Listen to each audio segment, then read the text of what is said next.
Vamos estar em pé, em reverência à leitura de um texto sagrado que está no livro do profeta Daniel. Eu quero ler dois versículos com os irmãos. O primeiro está no capítulo 1. Daniel, capítulo 1, e o versículo de número 17. E na sequência, o capítulo de número 10 e o versículo 12. Daniel, capítulo 1, versículo 17, está escrito assim: Ora, a estes 4 jovens, Deus deu o conhecimento e a inteligência em toda cultura e sabedoria, mas a Daniel deu inteligência de todas as visões e sonhos. Capítulo 10, versículo de número 12.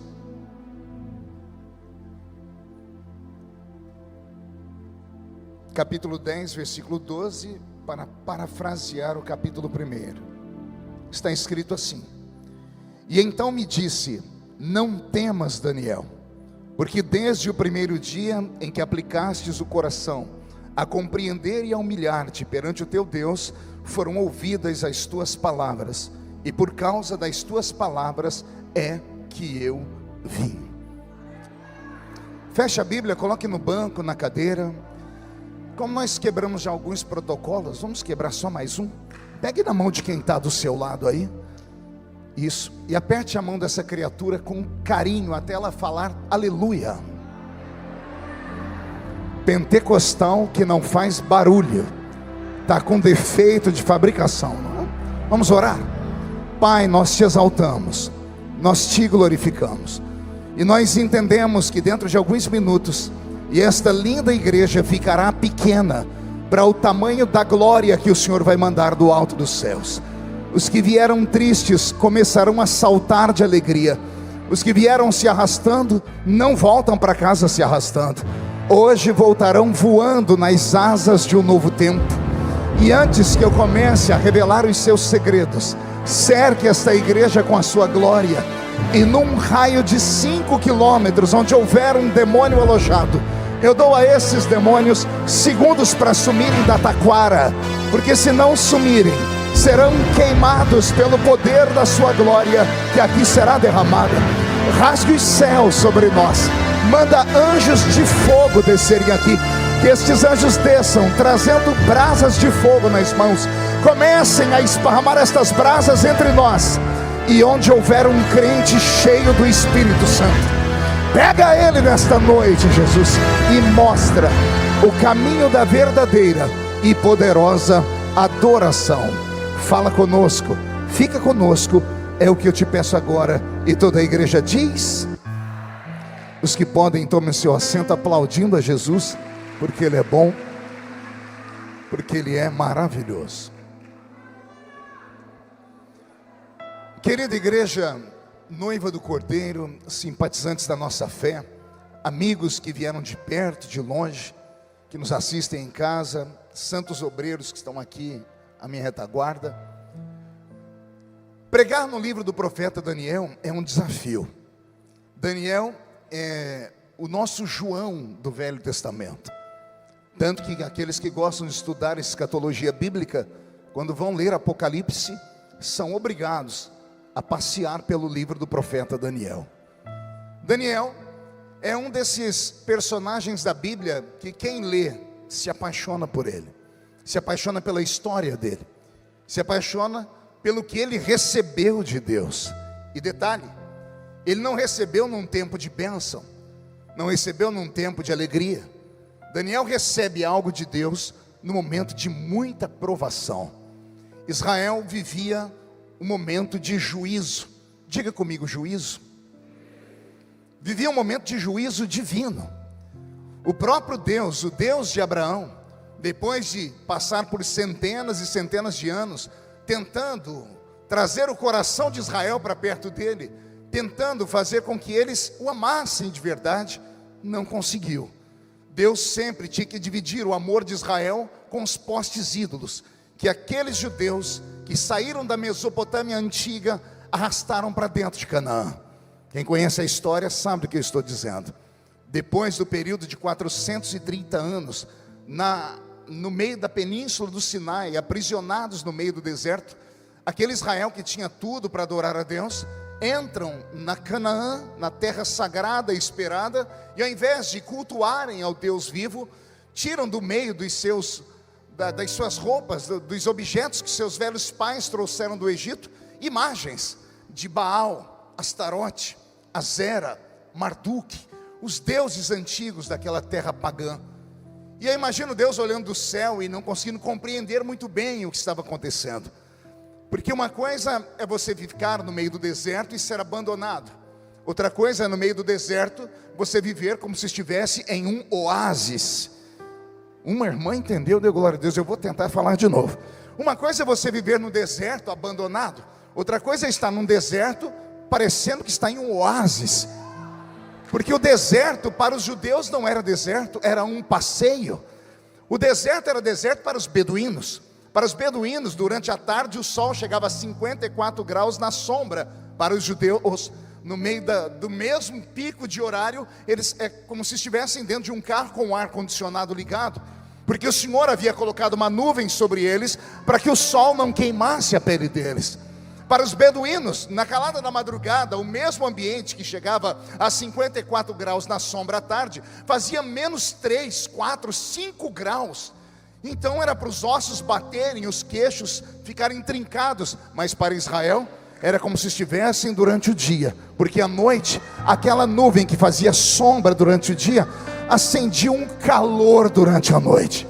E a bondade de Deus era tão meticulosa, que o fogo que era aceso à noite não iluminava, porque senão atrapalharia o sono deles. Era um fogo que só aquecia.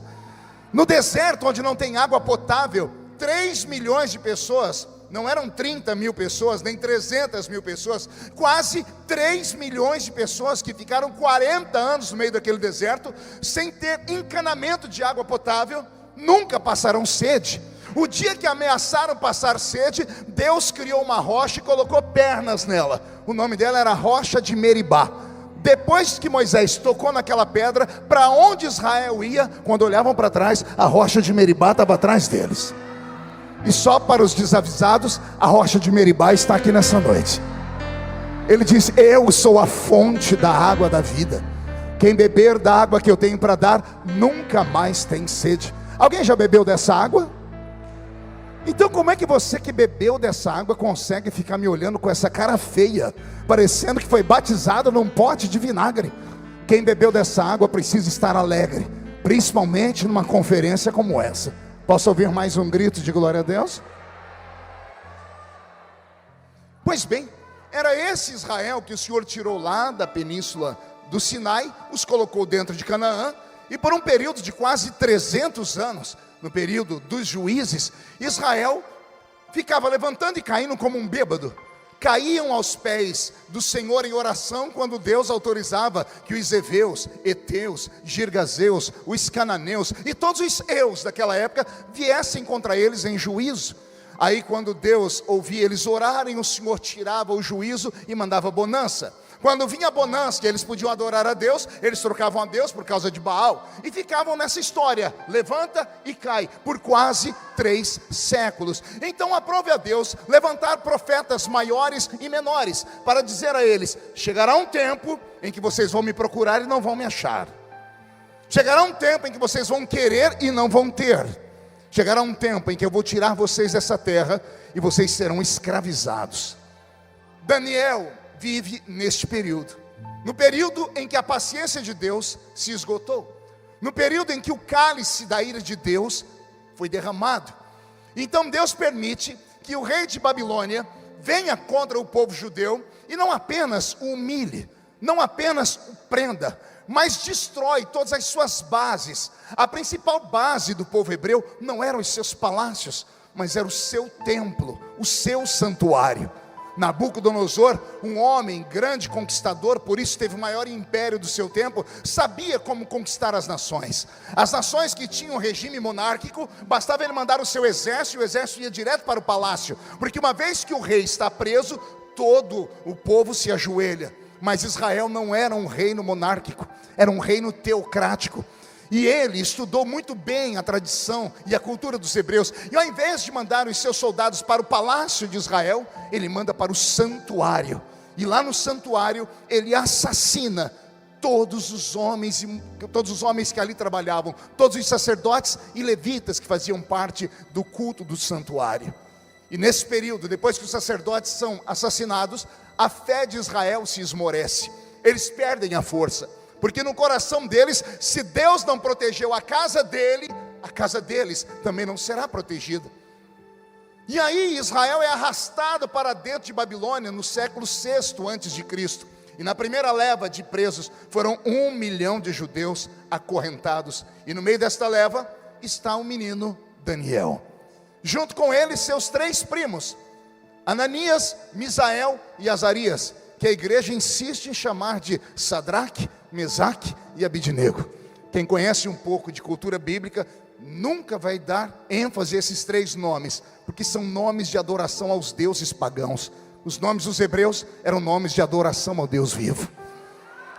Daniel, Ananias, Misael e Azarias são selecionados no meio da leva de 1 milhão de hebreus, porque são meninos que vêm da aristocracia. Eles têm sangue azul, eles são letrados, eles conhecem ciências, eles conhecem astronomia, porque era isso que se estudava no Oriente Médio. Então o rei Nabucodonosor manda um chefe dos eunucos separar um grupo de meninos, para que esses meninos que têm a cultura hebraica na ponta da língua, também sejam versados nas línguas dos caldeus e possam trocar figurinhas, trocar informações, trocar experiências. Mas lembre-se, mesmo morando dentro do palácio do rei, Daniel é um escravo. Diga comigo, escravo. Aqueles que estão prestando atenção na minha pregação não podem perder isso de meta. Não pense que Daniel era privilegiado por ser da aristocracia. Ele continuava sendo escravo. Quem conhece um pouco de história dos hebreus vai descobrir que quando a Bíblia diz que Daniel comia das iguarias da mesa do rei, ele não comia das iguarias parcelas, ou da mesma iguaria que o rei comia. Ele comia do que sobrava da mesa do rei, porque ele era só um escravo. Escravo não pode esquecer o que é. Escravo é escravo. Quando a Bíblia diz que ele bebia do vinho do rei, não é que o rei abria uma garrafa, colocava um pouco na taça dele e um pouco na taça de Daniel e eles brindavam. Não, Daniel bebia do vinho que sobrava da mesa do rei, ou pelo menos deveria beber, ou pelo menos deveria comer. Porque Israel está debaixo de juízo, Deus não está olhando para eles. Em tempo de juízo, Deus fecha os lábios. Ele não fecha os olhos, mas Deus trava os ouvidos. Porque por um período de 70 anos, quantos anos eu disse? Por um período de 70 anos, anos predestinados, anos profetizados, Israel deveria sofrer sobre a chibata do rei ou do imperador de Babilônia. Israel deveria ser humilhado. Deus só conseguiria curar Israel da idolatria se eles sentissem falta dele. E 70 anos eram quase 2 gerações. Era a maneira de Deus dizer: quem entrou raramente vai sair. Tanto que daqueles que foram levados para a Babilônia, apenas 3 ou 4 sobreviveram. Entre eles o profeta Ageu, que quando foi levado menino para o cativeiro, ele consegue retornar e ver o templo sendo reconstruído, ou as pessoas abandonando a construção do templo, e ele vai dar uma prédica muito linda, uma outra pregação que quem sabe uma outra vez eu venho aqui falar sobre isso. Mas a maioria dos que foram levados para dentro de Babilônia morreram ali, porque Deus queria purificar aquela geração. E Deus queria que a geração aprisionada ensinasse a geração que nasceria ali, que eles nunca poderiam trocar Deus por um quimba de cigarro fumado. Não deveriam trocar Deus por uma pedra. Não deveriam trocar Deus por qualquer coisa que seja. Porque os ídolos daquelas terras pagãs tinham olhos, mas não viam. Tinham ouvidos e não ouviam. Tinham boca e não falavam. O Deus de Israel vê, fala, ouve e faz. Ele faz, Ele é grande. É nesse período que está Daniel. E aqui começa a minha mente a viajar. Porque Daniel é um escravo. Ele é o quê? E ele começa a discutir com o chefe dos escravos: não quero comer essa comida do rei.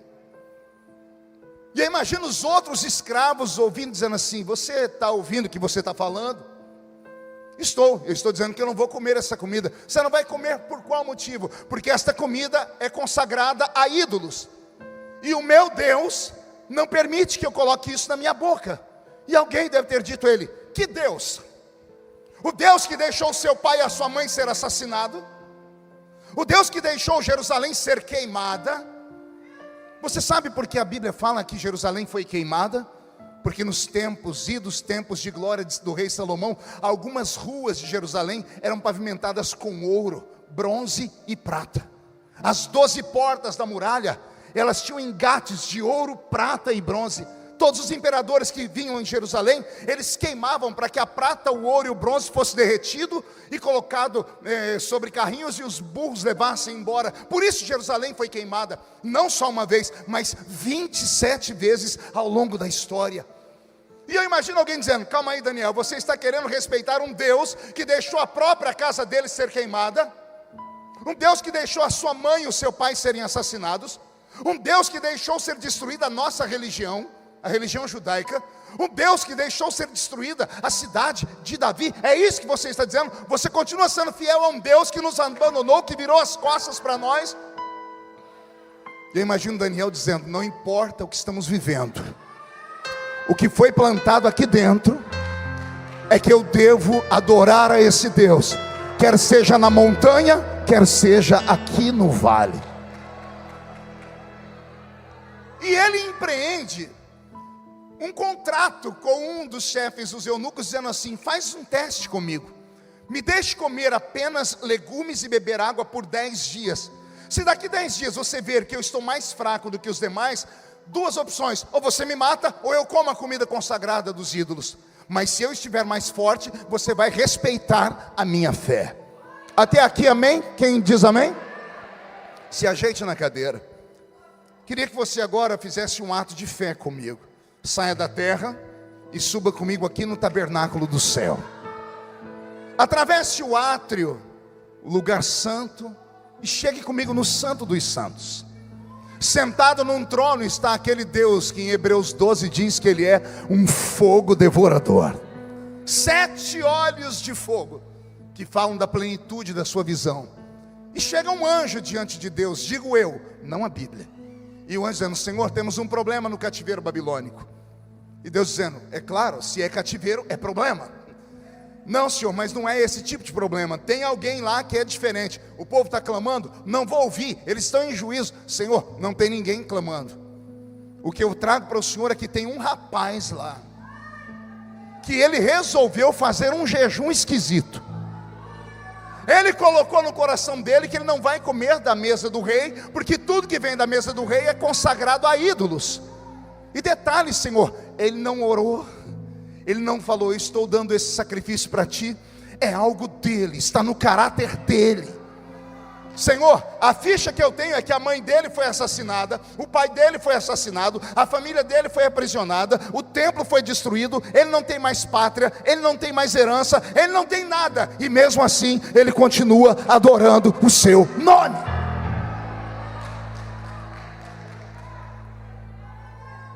No livro de Jó, a Bíblia diz que Jó provocou Deus. Quando eu vejo Daniel fazendo isso aqui, eu vejo um garoto, não sei se ele fez de cabeça pensada, pastor Silas, ou se foi algo inato. Ele acabou provocando Deus, porque ninguém ganha de Deus em generosidade. Anote isso na sua cabeça, porque é uma sentença eterna: ninguém ganha de Deus em generosidade. Se você que é um ser humano de bem, alguém te empresta alguma coisa, você não vê a hora de devolver, você não vê a hora de pagar suas contas. Quem é de bem é assim, não gosta de ficar devendo nada para ninguém, até porque é um texto bíblico que diz isso: a ninguém devais nada a não ser o amor. Imagine o Criador do universo, você dá 1 para ele, ele te dá 30, você dá 1, ele te dá 60, você dá 1, ele multiplica por 100. Você diz: eu te amo, e ele não diz, ele mostra que ele te ama. Ninguém ganha de Deus em generosidade. Todavia Deus enviou um juízo, a nação está sob juízo, e Deus não pode interromper o juízo, porque Ele determinou o ano do juízo, 70 anos de prova. Mas tem uma pessoa, no meio de um cativeiro de 1 milhão de pessoas, que acabou fazendo algo que mexeu com a estrutura cósmica. Deus não pode ficar devendo para aquele homem. E como ele faz algo que nenhum dos outros aprisionados faz, Deus faz algo por Daniel que ele nunca tinha feito por ninguém. Eu li a Bíblia mais de 30 vezes de capa a capa, leio ela desde criança. Eu já vi Deus ungir olhos de profeta, já vi Deus ungir ouvidos de profeta, já vi Deus ungir os lábios de profeta, já vi Deus ungir pés de profeta e fazer profeta correr mais do que uma carruagem no meio do deserto. Já vi Deus ungir mãos de profeta, já vi Deus ungir o sopro de um profeta para trazer um morto de volta à vida. Mas o que Deus vai fazer com Daniel, Deus nunca mais fez com ninguém. Deus ungiu o cérebro de Daniel. Difícil entender, né? Vou falar de novo. Deus ungiu o cérebro de Daniel. Não sei se ele estava acordado ou dormindo, se foi de manhã, de tarde ou de madrugada. Eu sei que Deus saiu do céu com a sua mão, tocou no cocoruto de Daniel, aqui atrás onde está o nosso cerebelo, que é o HD de informações e de memórias que o ser humano tem, onde está alojado o espírito do homem, porque o espírito do homem, a sua psique, está alojado bem aqui no cocoruto. Deus vai com o seu dedo poderoso, toca no cérebro de Daniel e dá um choque na mente dele. E Deus transforma Daniel no homem mais sábio que o mundo já conheceu. Pastor, não, tem Salomão. Salomão era inteligente, mas não chegava aos pés de Daniel. Um dia Deus vai repreender uma criatura de quinta grandeza, que é um anjo que ele criou de maneira especial. O nome dele era Lúcifer.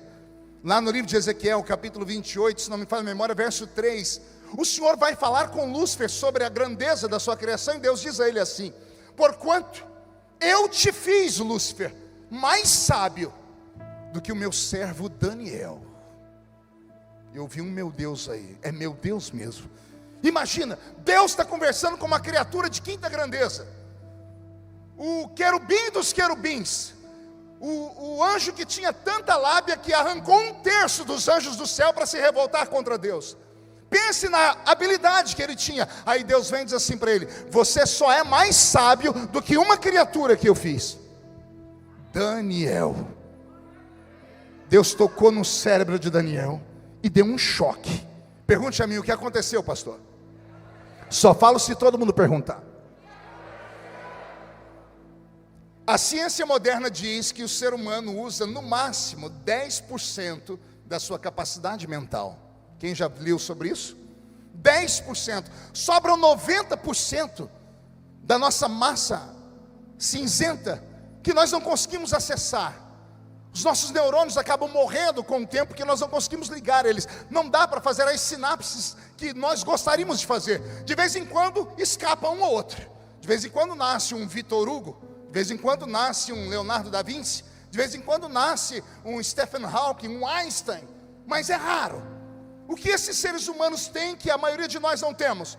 O cérebro deles trabalha muito mais rápido, fazem equações matemáticas, fazem equações de semântica extremamente mais rápidas do que nós. Eles veem o que ninguém vê, eles acabam fazendo aquilo que ninguém faz, por isso são chamados de gênios. Esses gênios não nascem à toa, nascem para revolucionar o seu tempo. E já me subiu um arrepio no alto da coluna aqui, porque já que estamos no primeiro dia da conferência Romper, e sempre no primeiro dia eles trazem o pregador mais ruim, né? É porque o restante, os melhores, vem depois. Então hoje é só para te deixar com água na boca. Eu estava vindo para cá e o Senhor falou para mim: filho, avise o povo que eu vou romper. Eu falei: o Senhor vai romper com o quê? Vou romper com a normalidade da vida deles. Eu vou fazer nessa noite o que eu fiz no passado. Eu não vou ungir os ouvidos, nem os olhos, nem a boca, nem a carteira deles. Eu vou ungir o cérebro desse povo.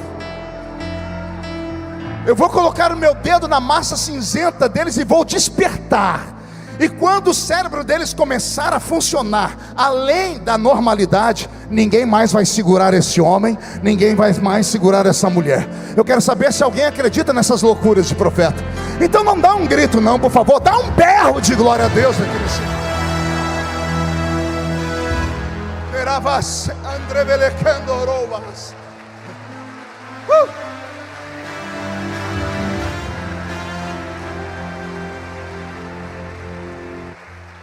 No primeiro versículo que eu li, a Bíblia diz que o ato de Daniel e os 3 primos dele acompanharem ele naquele jejum, entre aspas, Deus deu aos 4 sabedoria e inteligência. Deus deu a eles conhecimento. Aí a Bíblia destaca Daniel, porque a ideia foi dele. Aí a Bíblia diz: mas para Daniel, Deus deu a ele entendimento nas visões e nos sonhos. Deus deu a ele entendimento naquilo que até Freud tem dificuldade para explicar, que é um mundo paralelo ao mundo normal. Porque quando nós sonhamos, nós nos desligamos do planeta Terra e trazemos à baila todos os nossos pensamentos, quer sejam bons, ruins, frustrações. Há um versículo em Provérbios que diz assim, que tudo que nós passamos em tribulação à noite é referendado por causa das tribulações do dia. O que você passa durante o dia, a semana, vai te trazer tormento à noite, porque é um mundo completamente estranho. Quem aqui já teve um sonho daqueles cabuloso? Que você sonha, de repente quando você abre o olho, você está em pé. Você sente o gosto da comida na boca, você sente o cheiro do perfume, você sente o toque da pessoa. É uma coisa anormal. Aí a Bíblia diz assim, que Deus deu a Daniel, além de conhecimento, além de sabedoria, além de inteligência, Deus deu para ele habilidade com coisas metafísicas. Essa palavra às vezes choca, eu vou te chocar mais ainda. Deus transformou Daniel em um homem sensitivo. Pode ver que está diminuindo mais ainda os glórias a Deus, e eu já esperava isso, porque nós crentes assembleianos nos esquecemos da nossa raiz. A nossa raiz não é a cultura humana, a nossa raiz são revelações, são sonhos, são poder, autoridade e unção. Quando a igreja de Corinto, uma igreja habilidosa, criada por gregos que tinham habilidade com filosofia e todas as ciências do mundo antigo, foram dizer para Paulo: quando você veio aqui e fundou esta igreja, nós só cremos em você por causa das palavras que você falava, você era muito sábio. Paulo os repreendeu dizendo: quando eu fui ter convosco, nada do que eu vos falei foi em sublimidade de palavras de sabedoria humana. Eu fui ter convosco e convenci vocês por causa da unção, por causa da graça, por causa da glória, da revelação e do poder de Deus que há em Jesus Cristo.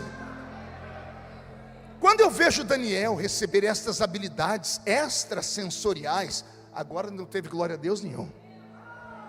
Você viu que começou a diminuir?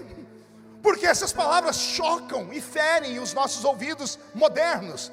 Porque todas as vezes que vocês ouvem essas 3 palavras que eu falei aqui, sobre coisas metafísicas, extrasensoriais, ou alguém sensitivo, você já lembra do Centro Espírita na Mesa Branca, lá do Allan Kardec. Ou você lembra do último filme ou da última série que você assistiu na Netflix sobre coisas paranormais. Ou você se lembra de coisas que você ouviu falar lá da Umbanda. Você só se lembra de Zé Pilintra, Zé Pilantra, Exu Caveira, Tranca-Rua, Preto Velho e esse povo todo. E você se esquece que a origem está em nós. Vou falar de novo. Nós somos o poder original. O diabo só faz imitação barata. Vou falar de novo. Quando você vê alguma coisa acontecer em um terreiro de feitiçaria, tudo que acontece lá é mera imitação do que um dia nós já fomos aqui. Ah, pastor, mas lá descem espíritos, e aqui não desce não. Tem um espírito que, além de descer, ele veio morar dentro de nós. E ele é diferente dos espíritos que descem lá naquele terreiro. Os espíritos que descem naquele terreiro só descem sobre cavalo, e cavalo só sabe dar coice. O espírito que desce aqui desce sobre ovelhas, ovelhas do pasto do sumo pastor. Roberto, mude a música para mim, filha.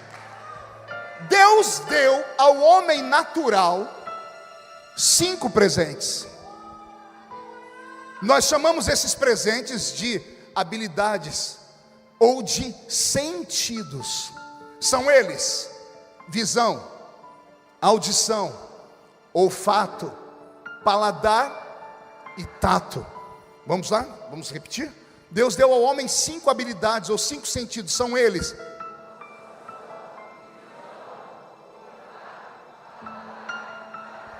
que servem os 5 sentidos? Esses 5 sentidos servem para que o mundo material ao nosso redor seja uma realidade. Quando eu cheguei aqui hoje na igreja da Taquara, o pastor Silas me deu um abraço, e quando ele me abraçou, eu senti o cheiro do perfume dele, graças ao meu olfato. E ele não usa perfume do Avon. Deus livrou a gente daquela porcaria do almíscar. Aquele é um perfume que o anticristo vai usar na grande tribulação, para os desviados que ficaram. Deus deu um livramento. É um perfume fora do normal. Por que eu senti o perfume? Por causa do meu olfato. Eu só enxerguei a roupa bela que a pastora Raquel está usando por causa da minha visão. Eu só me alegrei nos louvores aqui que foram cantados e tocados por causa da minha audição. Eu só sinto a densidade desse púlpito por causa do meu tato.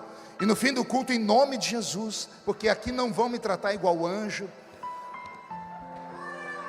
Os irmãos convidam a gente, fala, pode vir que nós vamos cuidar do irmão igual cuida de um anjo. Anjo não come, não dorme, não descansa, não toma banho. Não. Vou ser tratado como ser humano. E aí eu vou experimentar uma boa comida por causa do meu paladar. Então escute, 5 sentidos para que o mundo físico seja real. Repita comigo esta frase: 5 sentidos para que o mundo físico seja real. Por favor, não caia da cadeira e não me chame de herético. Para alguns seres humanos, Deus deu um sentido a mais.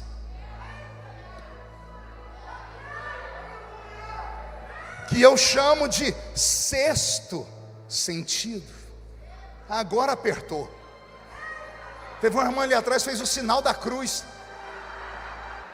Ela lembrou do filme do garotinho lá do Bruce Willis. I see people dead all the time. Eu vejo gente morta todo dia.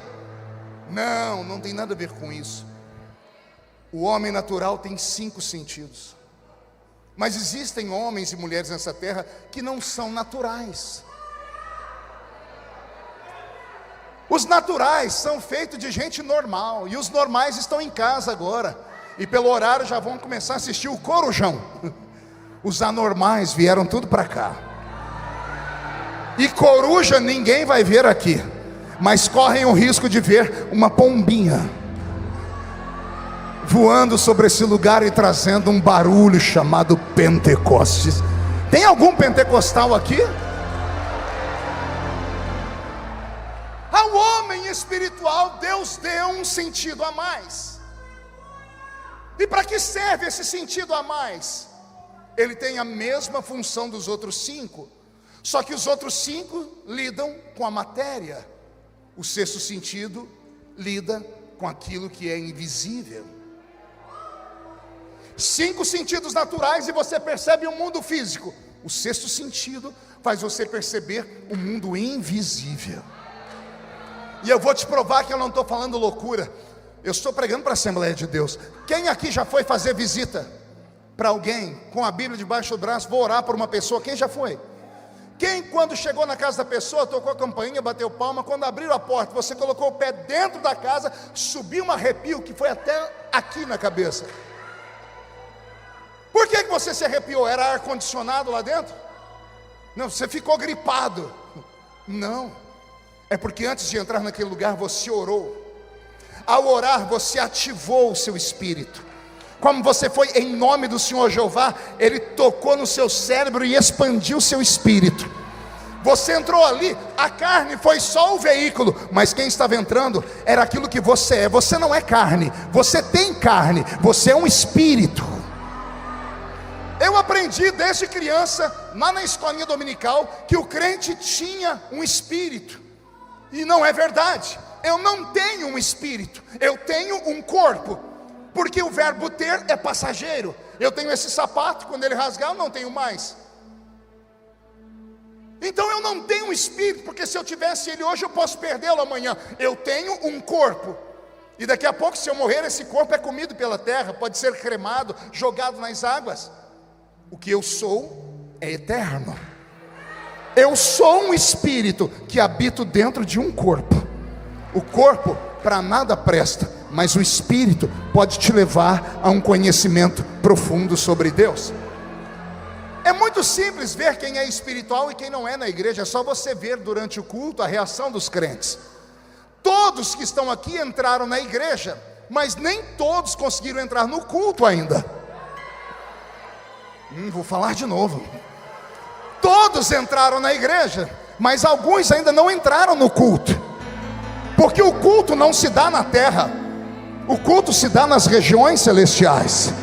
Paulo ensinou isso. Quando vocês se ajuntam, nada acontece, mas quando vocês se ajuntam, e uns têm salmos, louvores, e outros têm testemunho, aí você sai da terra e entra nas regiões celestiais. E é nessas regiões celestiais que acontece aquilo que há muito tempo a gente não vê: batismo com o Espírito Santo, profecias, interpretação de línguas, discernimento de espíritos, palavra da ciência, do conhecimento, dons de operação de maravilhas. Por que esses sinais e esses dons estão desaparecendo? Porque infelizmente nós cuidamos apenas da carcaça. Se você olhar para a pessoa que está à sua esquerda ou à sua direita agora, você é capaz de dizer o que é que ela está comendo, e não precisa ter dom de revelação para isso. Mulher tem esse dom mais aguçado do que a gente. Mulher olha para outra e diz assim: está caprichando na vitamina D, hein? Ó, a pele está linda, o cabelo, então vitamina A, porque a gente sabe que o homem é o que o homem come. Então você olha para a criatura que está do seu lado agora em forma de um botijão de gás, ou de uma tábua de passar roupa, ou de um violãozinho, não importa. Você diz: está se alimentando bem ou mal? Só que Deus, quando entra num culto como esse, Ele não olha o que está por fora. Deus olha para o que está aqui dentro. E não adianta estar bem por fora e aqui por dentro está morto. E não venha dar essas desculpas esfarrapadas: não, pastor, eu não grito, eu não pulo, eu não faço isso porque eu sou uma pessoa mais intelectualizada. Não tem nada a ver com intelecto, tem a ver com sensibilidade. Sensibilidade que os nossos pais nos deram, nos ensinaram. E como é que a sensibilidade vem? Só vem quando nós nos aproximamos de um alimento para o nosso espírito. E o espírito não come lanche, não come pizza. O espírito se alimenta da palavra e do louvor. Louvor e palavra, palavra e louvor. Por que antigamente tínhamos mais barulho? Porque os nossos louvores nos levavam ao barulho. Agora entramos na era worship. E a era worship, os cultos são mais zen. Os crentes entram no mantra, parece que adoram em slow motion. Parece o Matrix. Por quê? Porque é o estilo do louvor. Então somos nós que atraímos a glória de Deus para a terra ou não? Agora, aqueles que são sensíveis e que são assembleanos raiz. Ah, Jesus, tem algum aqui? Então, por gentileza, com autorização do pastor da igreja, levante a mão direita para o céu. Coloca no ombro de quem está do seu lado. Agarra a pessoa para mim só um pouquinho. Pede licença. Diz para ela: ó, é melhor obedecer o pregador, porque o médico falou para não contrariar. Agarrou. Chacoalha a pessoa até ela ficar irritada agora. Ó, tem gente que nem para fazer isso presta ou raça. Chacoalha a criatura. Diga: Deus te trouxe aqui para isso. Sacode, sacode. Diga: para isso. Deus te trouxe aqui para sacudir a sua mente, para sacudir o seu espírito, para sacudir a sua fé, para você romper em fé. Deus te trouxe aqui para isso.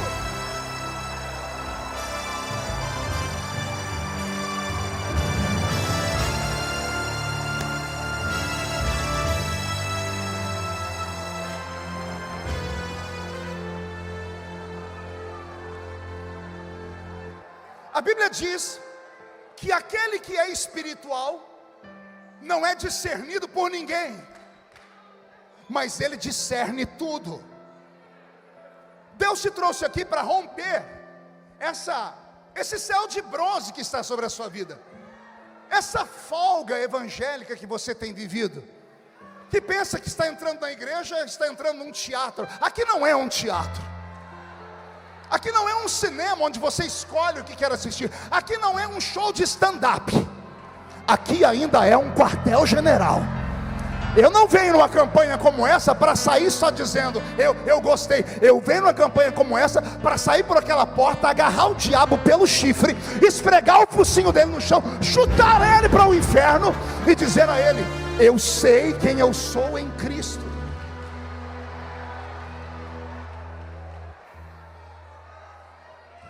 Imagine o que Deus pode fazer nessa noite aqui.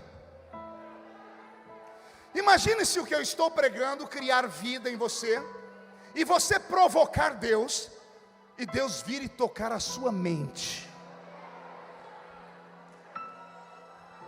O mundo, principalmente o mundo moderno, ele sofreu uma alavancada. A tecnologia, da noite para o dia, fez morrer muitas profissões e fez nascer profissões novas, tanto que a nossa geração tem dificuldade para lidar com isso. E esse mundo moderno só foi mudado por causa de ideias. Diga comigo, ideias. Ideias que geralmente não nasceram em grandes centros, em grandes universidades, nasceram em garagens de carro, como a invenção do Google, como a invenção do Waze. Eu descobri dia desse que o Waze foi criado por um judeu, na verdade 2 meninos judeus, brincando. Ideias. Uma ideia fez esses meninos ficarem bilionários da noite para o dia. É sobre isso que eu estou falando para o ano de 2022, para a sua vida. Porque se você for fazer um cálculo da sua história, você não precisa que Deus abra uma porta, você precisa que Deus mude a sua história. Quer ver? Quem aqui tem filhos? Quem tem mais de um? O bom assembleiano não cria família, cria tribo, né? Ninguém abaixa a mão, é um monte de filho. Quem quer que os seus filhos terminem os anos na melhor faculdade do Rio de Janeiro? Então tem 2 notícias para você. A primeira é: se o seu filho não for um gêniozinho, você está perdido, porque você vai ter que mandar ele para uma universidade privada. Você sabe quanto custa estudar um filho hoje? De 5 a 6 anos em uma faculdade? No mínimo, R$300 mil. Quantos filhinhos você tem? Multiplica por 300 mil. Você é bom de cálculo? Põe num cantinho da cabeça aí. Quem aqui quer morar numa casa bonita? Num apartamento chique? Qual o valor da casa que você quer morar? Um ali levantou 5. Minha casa, minha vida. Sonha grande pelo menos. Quem quer morar numa casa grande? Qual o valor? Qual o valor? Isso. Você é bom de matemática? Soma aí a faculdade dos filhos mais o valor da casa. Qual o valor do carro que você quer ter? Teve um ali que fez assim: é Fusca, miserável. Não, é 2 milhões, é um Tesla. Entendi, Tesla, 2 milhões. Some o valor do carro, da casa e do estudo dos filhos. Qual é a sua dívida hoje? Para você se ver livre das dívidas, quanto você precisa? Não me fala, porque senão eu vou desviar. Soma tudo. Você é empresário, microempresário, quanto você precisa para dar um upgrade na sua empresa? Soma também. Somou tudo, dá um subtotal. Divide pelo salário que você ganha por mês. Você vai ter que trabalhar quanto tempo? Jesus vai voltar. Nós vamos para as bodas do Cordeiro. A gente vai voltar com Jesus lá em Jerusalém, e Ele sobre o Monte das Oliveiras. Ele vai instalar aqui na terra o reino milenar dele. E depois de 1000 anos você ainda vai estar pagando as contas. Então você não precisa de uma porta aberta, você precisa romper. E como é que eu vou romper, pastor? Só tem um jeito: é Deus tocar o seu cérebro, e Deus te dá uma ideia. Você não precisa de 2, não precisa de 3, uma única ideia, e a sua vida muda da noite para o dia. Vou repetir: se Deus visitar você na calada dessa madrugada e te der uma ideia, aqueles que até hoje te olharam de cima para baixo para te enxergar depois de amanhã, vão ter que comprar um par de binóculos, porque você vai estar voando acima das nuvens. Se alguém acredita nisso, rompe num barulho de glória.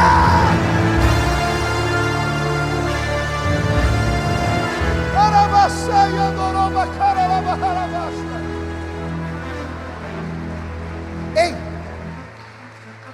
pode parecer loucura, alguns podem até dizer que eu estou abusando das suas emoções. Deixe os incrédulos sempre darão uma desculpa.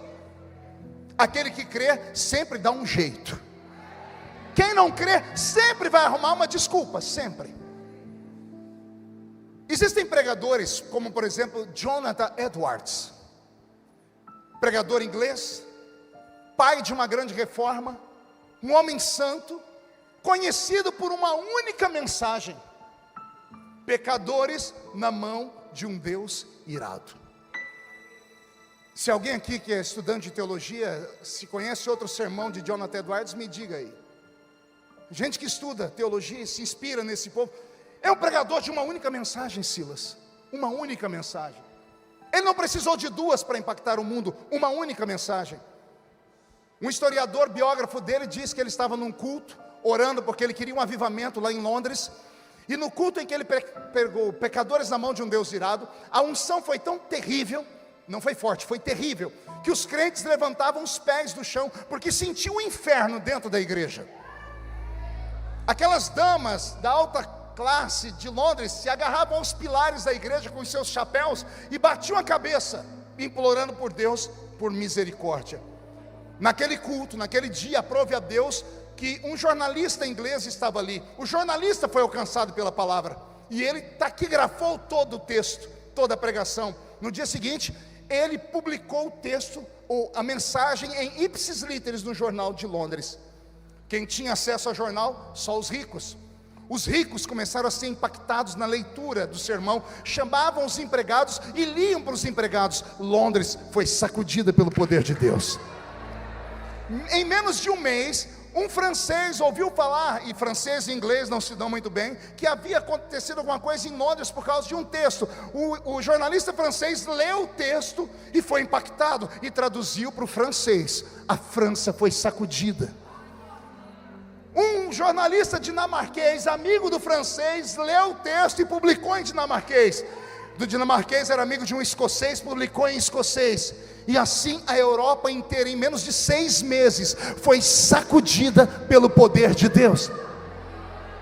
Tem mais de centenas de anos que Jonathan Edwards morreu, e eu estou aqui falando dele. Um único sermão. Imagina Deus te visitar hoje. Você, pregador, você que tem a oportunidade, nem que seja lá na sua igrejinha, pastor, mas eu congrego numa igreja com 10 pessoas. Hoje você tem isso aqui, ó. Já pensou você fazer uma live com aquela pregação e da noite para o dia Deus te colocar no topo de tudo? Como isso pode acontecer, pastor? Basta um sermão. Eu estava pregando lá em Florianópolis, na ilha de São José, na igreja de um grande amigo meu, Bispo Flori. E o Bispo Flori tinha uma banda, e a banda estava cantando, e eu estava aqui embaixo. Na época o Facebook ainda não era limitado, e eu filmei a música porque achei bonito. Antes do culto terminar, a música já tinha 3 milhões de acessos aqui. No dia seguinte chegou a 22 milhões de acessos. Eu só fiquei sabendo depois, que a dona Evelise aqui da MK ficou sabendo da música, mandou chamar os meninos. E eles vieram, fecharam um contrato e cantaram a música que hoje o Brasil inteiro canta. Como é que é a música, Roberto?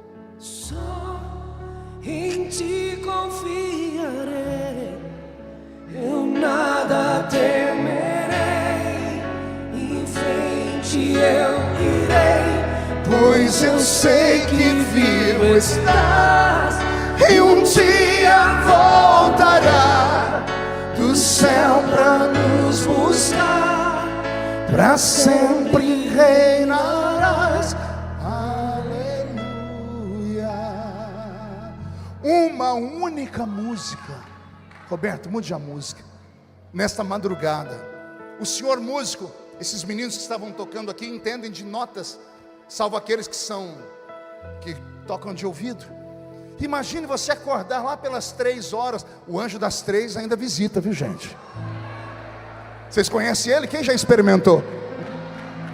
Alguém vai dizer, não, isso é porque o seu relógio biológico foi programado. Conversa para boi dormir. É o anjo das 3 mesmo. Eu aprendi com a irmã Maria, que só tinha 2 dentes na boca, o zagueiro e o atacante.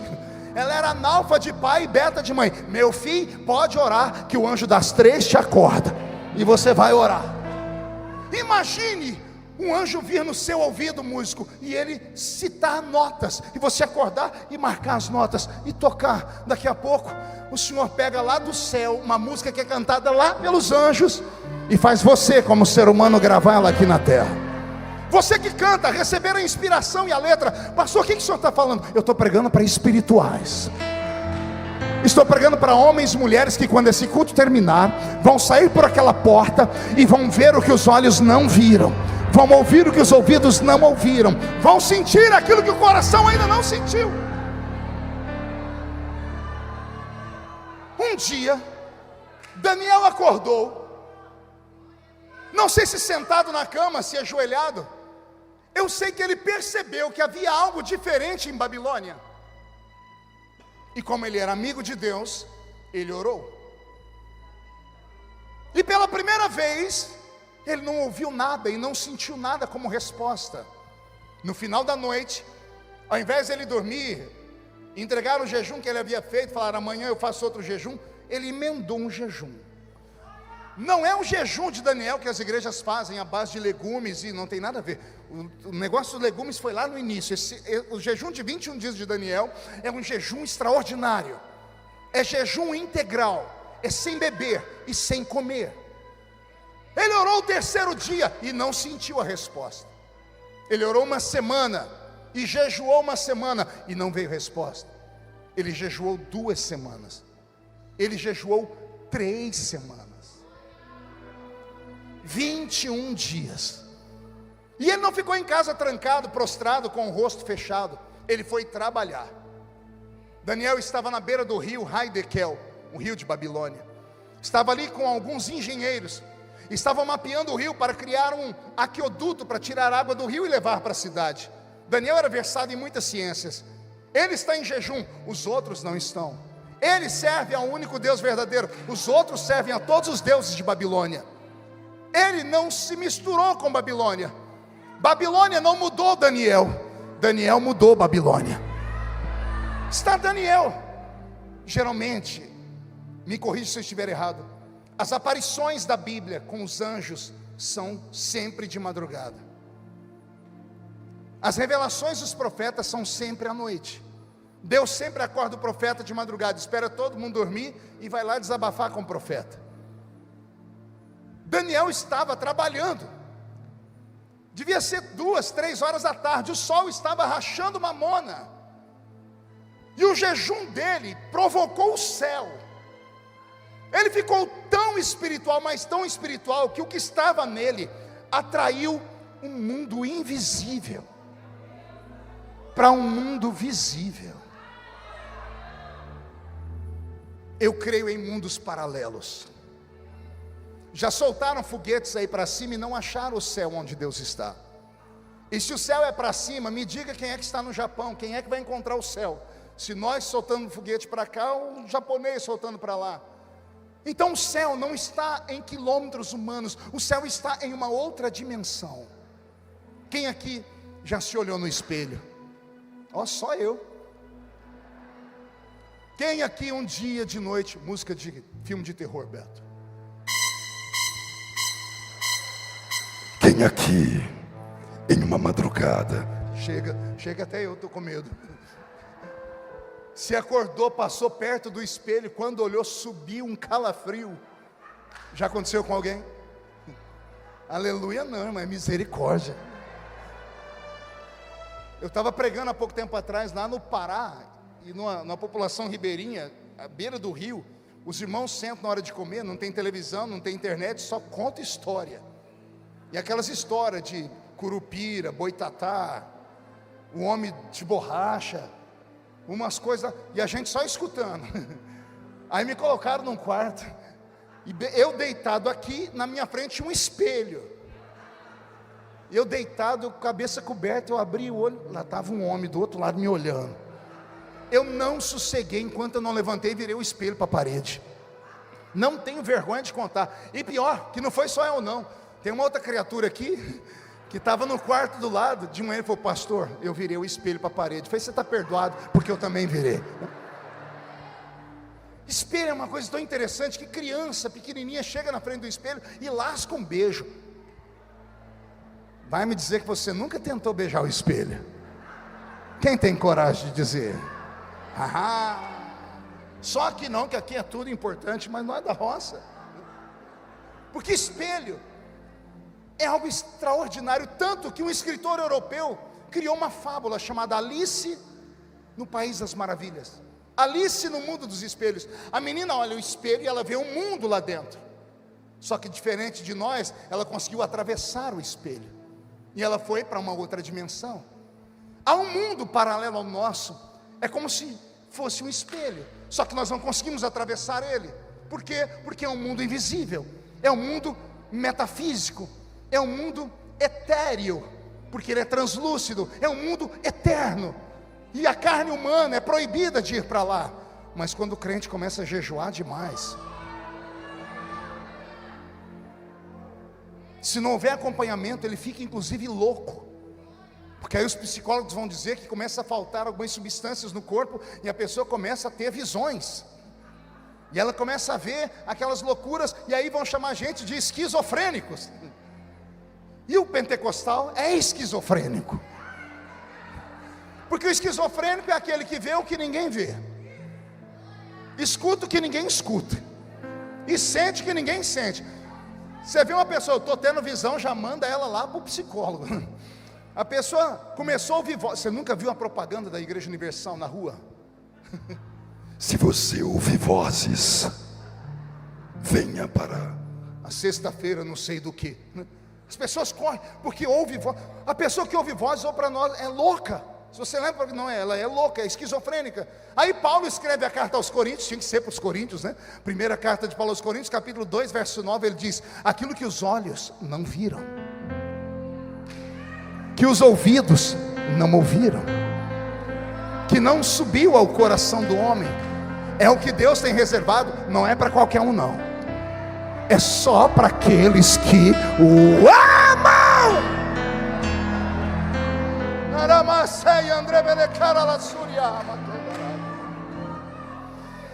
21 dias de jejum.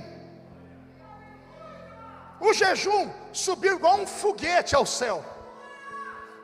Digo eu, não a Bíblia. Deus está sentado no trono, cuidando, talvez no planeta Terra, 700, 800 milhões de habitantes naquela época. No mundo inteiro, Deus tem que cuidar de tudo, porque Ele é Criador. Ele é pai de alguns, mas é criador de tudo e de todos. Ele tem que cuidar da natureza, do oceano, do oxigênio, do ser humano. Ele tem que criar de tudo. Deus dá uma ordem a um anjo, esquece, porque ele é imperador, é soberano. Soberano manda e quem tem juízo tem que obedecer. 21 dias atrás, Daniel orou e Deus chamou Gabriel. Vai e leva a resposta para Daniel. E aqui eu fico mais apavorado ainda, porque desde criança me ensinaram que qualquer anjinho dá um coro em qualquer demônio. E aí vem Gabriel, um anjo de quinta grandeza. Na Bíblia católica ele é chamado de arcanjo. Na nossa Bíblia não, mas a Bíblia diz que ele é um anjo do principado de Miguel, que é um arcanjo. Não era qualquer um, era um príncipe. Ele desce, e quando ele chega perto de onde Daniel está, a Bíblia diz que ele é aprisionado pelo príncipe do reino da Pérsia. Que príncipe é esse? Demônios. Demônios que mandam em nações, demônios que mandam em bairros, demônios que mandam em cidades, demônios que mandam em ruas. Esses demônios que se manifestam em culto, isso aí é demônio kamikaze, tá?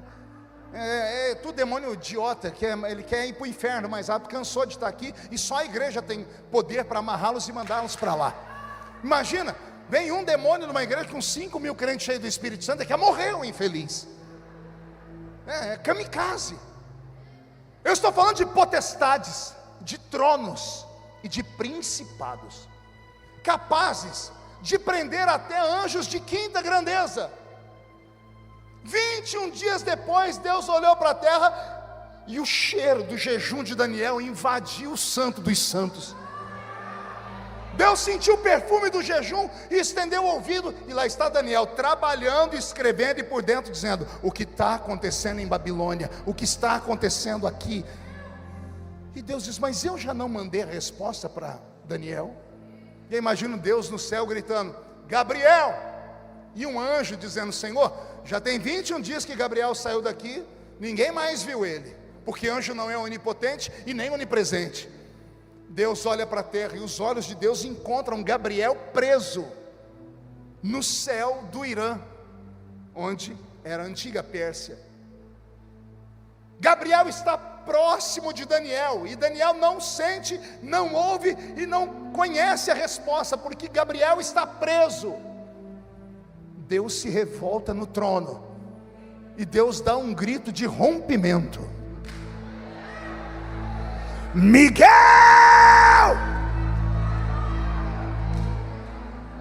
E lá vem Miguel, espada de fogo na mão. Miguel não é ministro de relações, Miguel é ministro de guerra. Militar não sabe muito pensar, ele só sabe obedecer ou mandar. Miguel é militar. Pois não, senhor, Gabriel teu irmão está preso, Daniel meu filho não para de orar. Gabriel é anjo de comunicação, ele não guerreia, mas você é anjo de guerra. Desce, solta Gabriel, porque hoje Daniel vai dormir com a resposta na sua mente. Eu não sei explicar como foi essa guerra cósmica, mas eu posso imaginar que tem demônio perdido até hoje aí pelo cyberespaço. Miguel chegou e cortou as amarras, e Gabriel desceu instantaneamente. Daniel está aqui, fazendo desenhos, vendo como vai ficar o aqueduto. Os engenheiros estão aqui.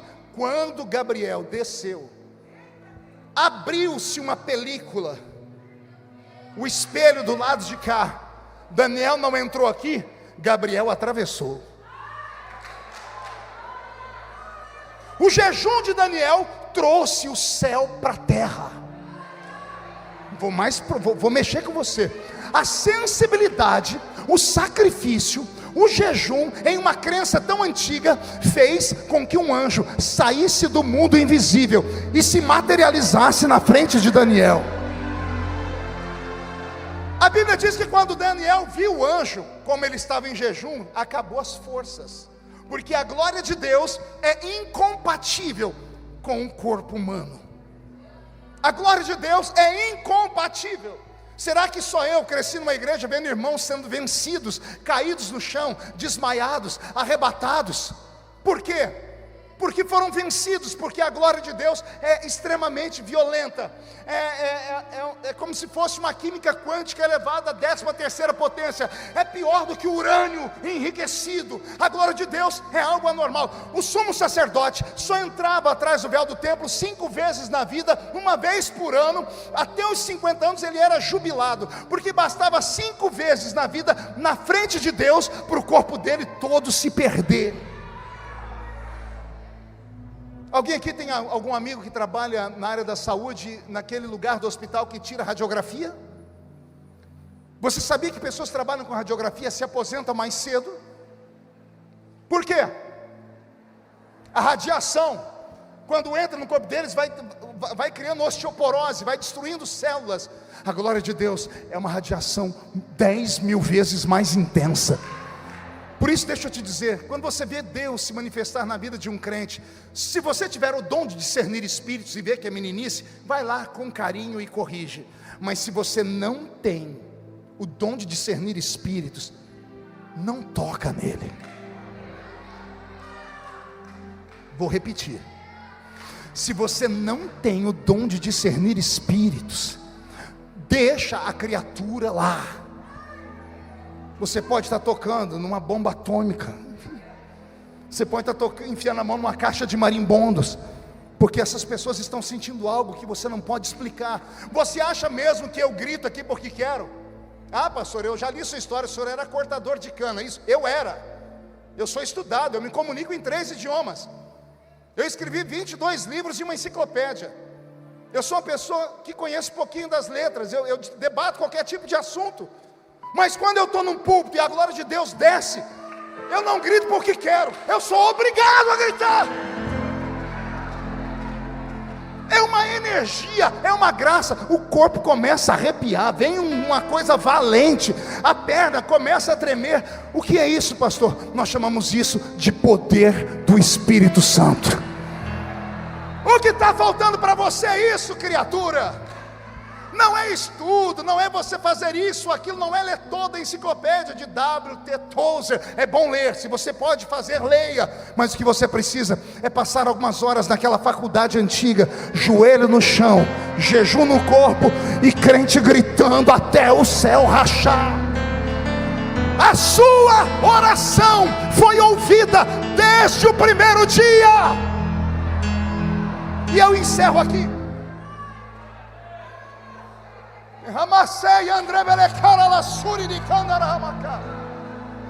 A sua oração foi ouvida desde o primeiro dia. Quando Daniel caiu no chão, os homens que estavam com ele não viram nada, não ouviram nada, mas ao invés de agacharem e colocarem Daniel de pé, eles saíram correndo. Como é que você corre de algo que você não está vendo nem ouvindo? Eles correram porque, embora não vissem e não ouvissem, eles sentiram. Ímpios, homens não crentes, adoradores de imagem, adoradores de demônios, por causa de um crente que ali estava, eles sentiram o céu entrar, saíram correndo e se esconderam. Vai acontecer algo a partir de amanhã e eu não me responsabilizo. Quando você entrar na faculdade esse ano, não se assuste se dentro da classe, quando você entrar, começar a cair pessoa para o lado esquerdo, para o lado direito. Não se assuste se amanhã, quando você chegar no seu trabalho, as pessoas olharem para você e falarem: você vê um passarinho verde? É? Você vai dizer: não, foi uma pombinha de fogo mesmo que desceu lá na taquara. Não se assuste se a sua sombra levantar um paralítico. Não se assuste se você olhar para alguém e Deus te dar a ficha da pessoa completa. Não se assuste, porque Deus está tocando o seu cérebro, está despertando o seu espírito, está avantajando a sua vida extrasensorial. Daniel diz: quando eu fui ficar de pé, fiquei de 4 porque eu fui caindo. Então o homem me colocou de pé.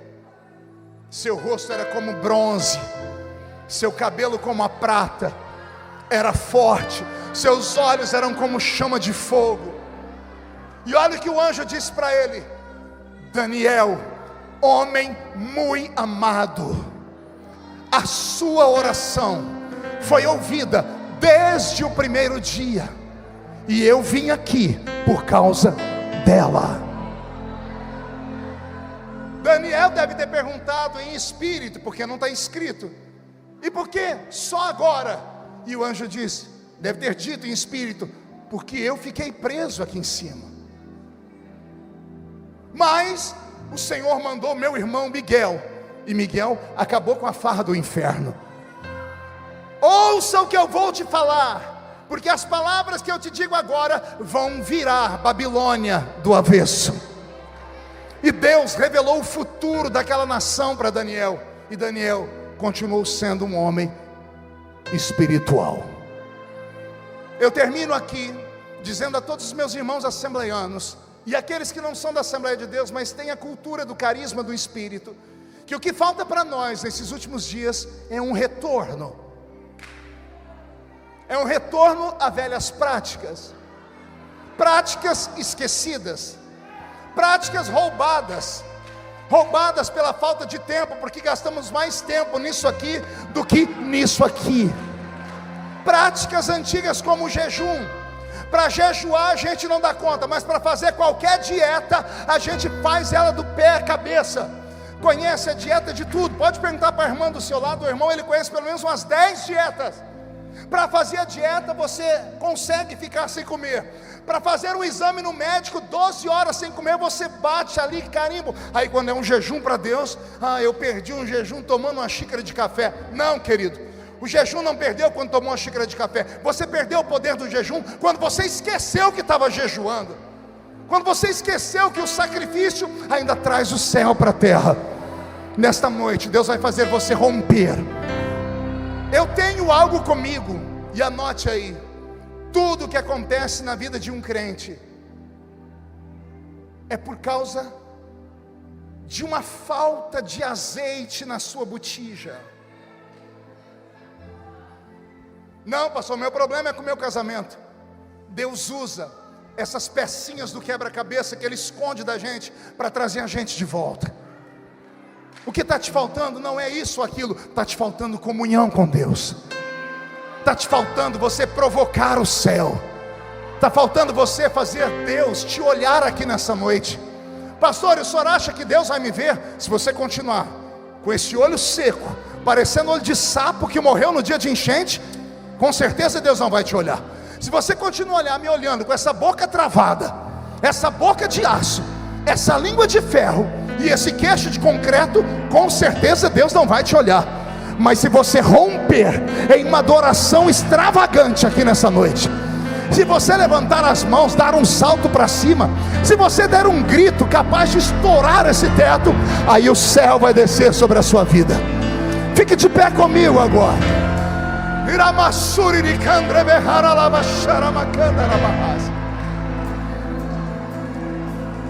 Feche os olhos.